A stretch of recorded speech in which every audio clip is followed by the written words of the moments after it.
Colleagues, good morning everyone. Wonderful to see so many people here this morning, and thank you very much for giving me the opportunity today to speak to you about my experience in working towards a flexible, mobile and accountable workforce within my business unit, the State Valuation Office, known as the SVO.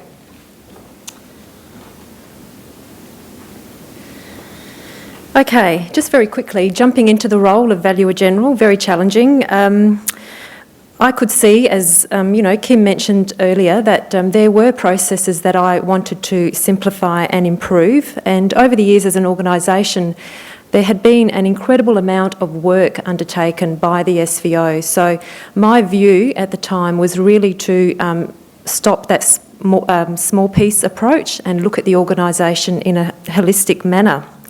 The other driving factor for me also was that we were about to implement a new system which had been on the go for about 5 or 6 years. It's a textual system replacing the old lot system. Some of you may have used that. So ideally it was a good time to really look at my organisation, staff capabilities, processes, and as such I led a change management program, and I took into consideration the Premier's vision for the South Australian Public Service through innovation and adopting collaborative and best practice. Personally, I'd like to say that the journey was very painful at times, and it wasn't pretty. With me today, and part of my presentation before I start, I'd like to introduce to you 2 guest speakers. First of all, we have Darren Rasmus. Darren is one of my supervising valuers, and I guess in the organisation is what we would term a middle manager. Darren is located at our Nuriupta office, and he not only utilises flexible working arrangements, but he also manages staff that work flexibly. Darren was a participant in the SVO pilot on flexible working, which we will talk a little bit about, and in fact Darren will talk to you about his experience as a manager. My second guest speaker, who will also form part of my presentation, is Anna Booth. Anna is a registered psychologist and a senior consultant at BDO Australia. Anna was involved in reviewing the outcomes of the pilot, which formed also part of a 90-day project where gaps were identified and recommendations for implementation were provided to me. As a result of that, quite an extensive report was presented by BDO, which not only touched on the findings during the pilot, but there was also quite an extensive literature review as part of that report, and as I said, recommendations for implementations. A copy of that report is available to any of you who are interested in reading that literature. You are more than welcome to email me. You'll find my surname, and if it's not me, one of my staff will send you through the report. Okay, as a starting point, my vision for the SVO is to provide a supportive culture for both men and women within a flexible working environment that can adapt to change and embrace further business opportunities. So keeping that vision in mind, flexible working allows me to realise my vision, and it also allows me to support something that is also very important to me, and that is diversity in the workplace, which I think is very important for organisations today in their success, because I think we need to represent our communities. In terms of the SVO, we operate within a decentralised structure, so I have an office here in the city and we have 9 regional offices across the state. I think it's important to understand also that the majority of my staff are field-based, so they are already working out on the road. I think my current challenges are not dissimilar from some of the challenges that some of you are also currently experiencing. You know, we have to look at ways of doing things more efficiently whilst not compromising our service delivery. Another big challenge for me is obviously retaining and attracting staff. Not so much in metro, but in the regional areas it can be quite challenging. And for example, I have 5 valuers who are female. They all took maternity leave at the same time, quite coincidentally, and I had to think of ways of trying to ensure that they were connected with the workforce. So working flexibly has enabled me to maintain them in the SVO. The final comment I would like to make in relation to flexible working is that it is not a women's issue, it's for men and women.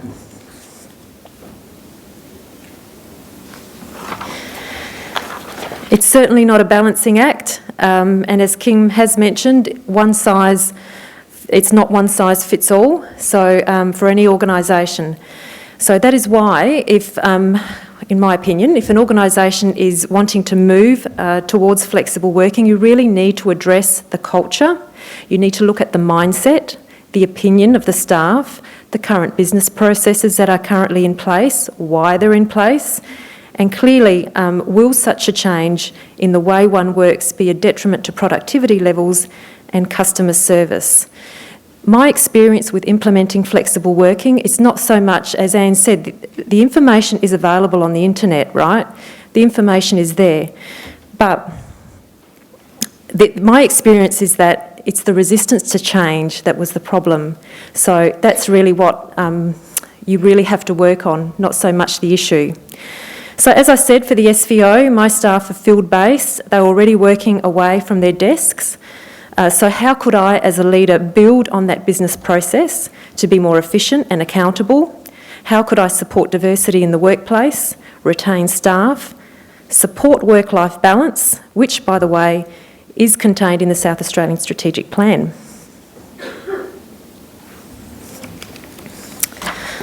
That's not me, by the way.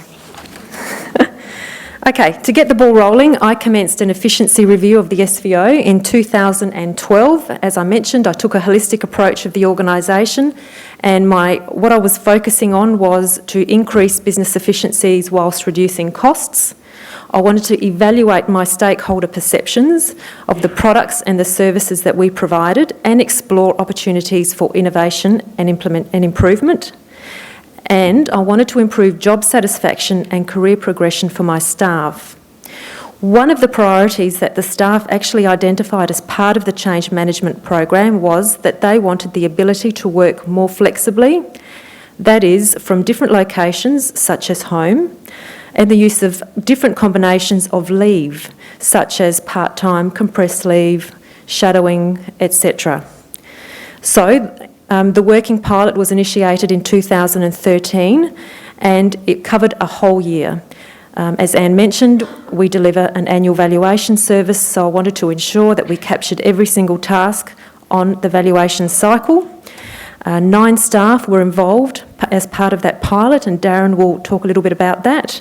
And they worked from different locations such as their home, the office, and I also set up a hub at the Onkaparinga Council with a view that in the future, that we would set up hubs at other councils.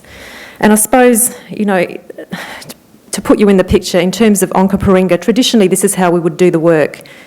I would have a valuer that lives at Onkaparinga. She will drive to the city to pick up a government car, to go back out in the field at Onkaparinga, to then come back to the city to drop off the car, to then go home. So it really did make sense to try and improve that. So that little change alone, I think we have saved probably 3 hours a day in driving time, and that time clearly can be spent on productivity. To that end, Darren, who I introduced earlier, was a participant in the pilot, as I mentioned, and I'm just going to hand over to Darren now, and he will talk to us about his experience. Darren.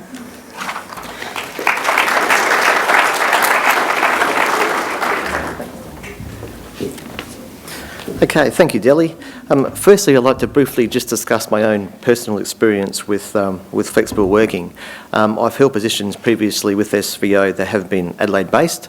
I'm a Barossa boy, born and bred, and so I was commuting back and forth each day to go to work, to sit at my desk, just to sit there basically and do my work. Fortunately for me, SVO, as Delly has pointed out, is a regionalised organisation, and in which case we actually do have a new office at Nuriupta. So I said to Delly, can I please start working flexibly? So we negotiated a 3-day-a-week working out of the Nuri office, which to me was a hub in a sense, and the other 2 days was in Adelaide. In effect, that actually saved me both, obviously, travel costs, but also travel time, and it was that travel time that I could then redirect to my, saving in time I could redirect that time to my family. And also on top of that, if there was additional peak workloads and so forth, I could then also use that time to undertake additional work as well for the department. So actually it was a win-win for both parties. I'm now up at Newry permanently, so it's good. That's enough about me. I didn't have one other point regarding that, is in addition to those arrangements, I could also work out of home from time to time, particularly if my family was ill. Now, I did notice, and I believe I am very disciplined and motivated and so forth, but you do have to have those two skills to avoid being distracted from whatever it may be around the home. So that's just something I think we should consider as we start to go down that flexible working line. Now, enough about me. In terms of the flexible working pilot itself, essentially, as Delia said, there was 9 people involved overall. There was a mixture of people from regional locations and from metropolitan locations. And they were obviously working flexibly. Some combined working from out of a hub on Cooperinga, some working from home, some working compressed hours and different flexible hours and so forth. So it was quite a complex issue, but it actually did work out very well. As part of the trial, the Valuer General, Delhi, engaged Microsoft to give us ICT support, and that provided us hardware such as tablets and so forth and mobile phones for us to use as part of the trial. DIPT provided us with additional vehicles to use as part of the pilot, government vehicles. And obviously on Cooperinga Council, as Delhi has already mentioned, we had an agreement with them that we can actually use some hot desks in their council office for our staff to drop in and do their work. Now, one thing was the work outputs. They had to be clearly defined, and the participants were required to prepare a list of what they were going to do in that following week. And on top of that, they also kept a daily diary as to the activities they actually did along the way. That certainly is a very important thing as a manager to try and manage those people. Health and safety is another big issue. We have all got a duty of care to ensure that our staff are in a safe work environment. So for that, prior to any flexible working arrangement taking place, be it the hub situation, be it the person's own private residence, we actually would do an inspection of the workplace to make sure it did actually comply with health and safety regulations. And obviously there's also a need to also make sure that those inspections are maintained on a regular basis to make sure the staff are in a safe location. And now at the conclusion of the pilot, there was a draft evaluation that was done, and a report, a lessons learned document that was prepared, and the next steps.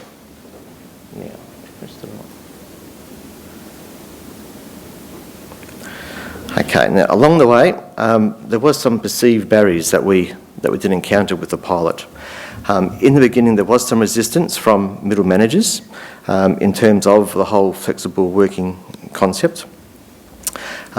But we had to, or Dilly particularly, had to make sure that she encouraged the managers to change their attitude and to let staff know that flexible was not only an option, but it was supported from higher above. And that certainly, and once that started to fall into place, it really sort of took off from there. One of the main concerns I guess that we did have, me being one of those middle managers, was the monitoring of the work outputs. At the time, it was a very manual orientated style of process. Due to the lack of system that we had at the time, we've since had a new system put into place. That new system now provides us with much superior reporting capabilities, such as allocating of tasks to individuals, completion dates, time taken to complete, outstanding task numbers and so forth. So with us managers having that information given to us on the drop of the hat type basis, you can certainly monitor how staff are performing while they're out on the flexible working arrangements. And I believe that such reporting is essential as we start the whole workforce starts to go down that flexible working line. And of course, staff are held accountable for their deliverables and needed to ensure that any concerns or they had were discussed with their managers cum supervisors. Now, our type of work is very diverse. So for us, some parts of it probably isn't suited as well to flexible working, but certainly the bulk of our work is. So for us, it was a great place to trial out this pilot. Communication was another big area for us to focus on, and also to closely monitor, because we wanted to make sure that staff were still interacting with other staff, asking questions and have any issues or so forth, not just to sort of sit home and think, well, what do I do here? So for that, they had their phones, they had video conferencing devices, emails and so forth, just to encourage that communication. And the last thing you want is for staff to feel as though they are isolated or cut off. So that sort of made them sort of feel as though they're still part of the workplace, even though they're located all around the place. In my case, I always endeavoured to contact my staff on a daily basis if I could. That could even be a quick text message or an email or phone call, whatever it may be. But that was for two reasons, one from a work planning point of view and one from a health and safety point of view as well. Staff are always aware at all time that not one size fits all, and that variations and negotiations of the individual flexible working arrangements could occur. Now, the benefits. Overall, the benefits for the flexible working arrangements that we come across, the benefits certainly outweighed the disadvantages or negatives. There was encouraging impact on all staff, including the way that it positively affected their work productivity. In other words, it went up. It certainly provided enhanced recruitment and retention opportunities. It certainly assisted, as Dilly has already mentioned, assisted in terms of new mums returning back from maternity leave. It certainly assisted in that regard. It also assisted us to strengthen our relationship with our clients. In this case, it was the on-community council. So as we start to have more hubs and start to branch out further, it'll start to sort of make us all one big happy family, hopefully. And attendance at work actually increased. So people's absences actually decreased. And overall, staff did feel very satisfied with being held accountable and trusted in their work environment. And I guess just one last comment from me is that I do consider that any flexible work agreement should suit both the individual and the business, and not just the individual. I think that's the balancing act we have to try and come across. On that note, I'm now pleased to hand over to Anna to discuss in more detail the outcomes of the pilot. Thank you.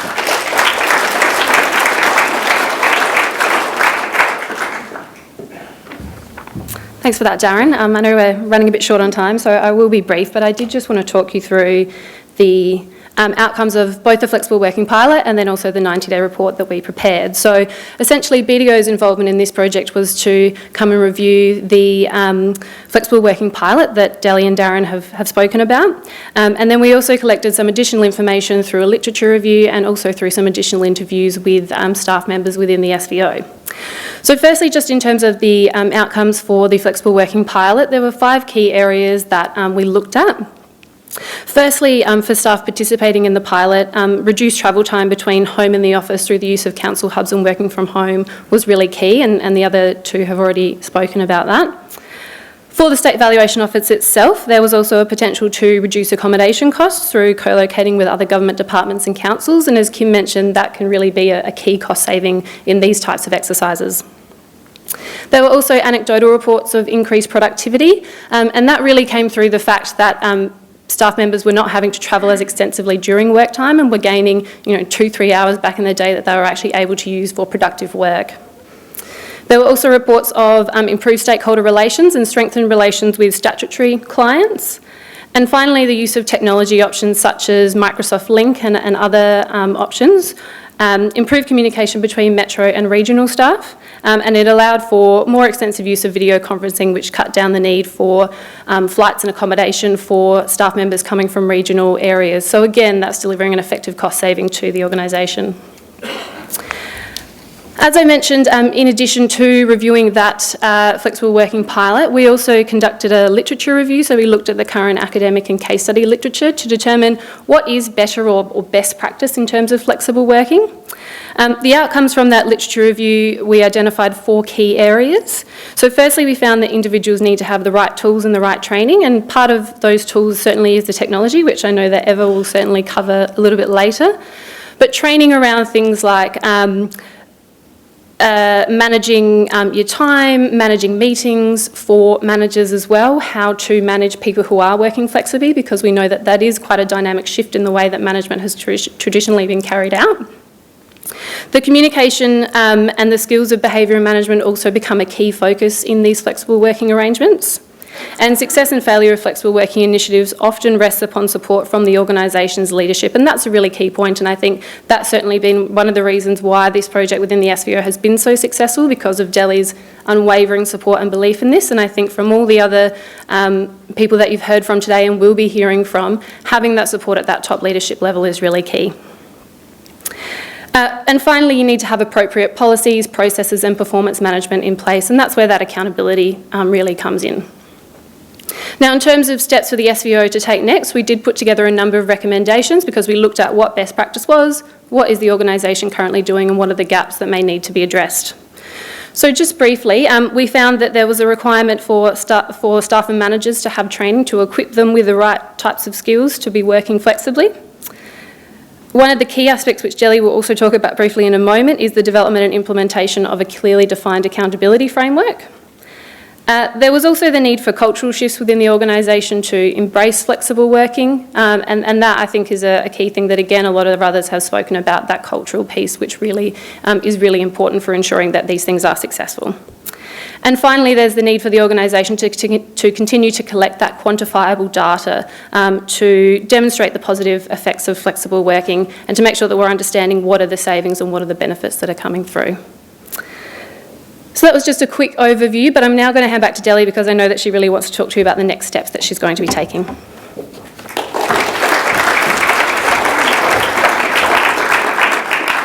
Thank you. I'll be very quick. So the next steps for the SVO, basically as a result of the recommendations from the BDO report, is that I will have to develop an improved accountability framework, which clearly will link to performance management plans with the staff, and also create a flexible work committee. A number of staff will be on that committee, including the Commissioner of Equal Opportunity and some councils. In closing, I would really like to encourage those that are here today that are in decision-making roles to step outside the comfort zone and, you know, investigate what I believe is absolutely a worthwhile business initiative. From a personal perspective, I cannot express the satisfaction that I have gained in implementing what I think is a great initiative in the workplace. It has resulted in a positive shift in the culture, and that has really led to an increase in an improvement in business activities and job satisfaction with my staff. And I dare say it does continue to be an amazing journey for me and my staff. Thank you very much.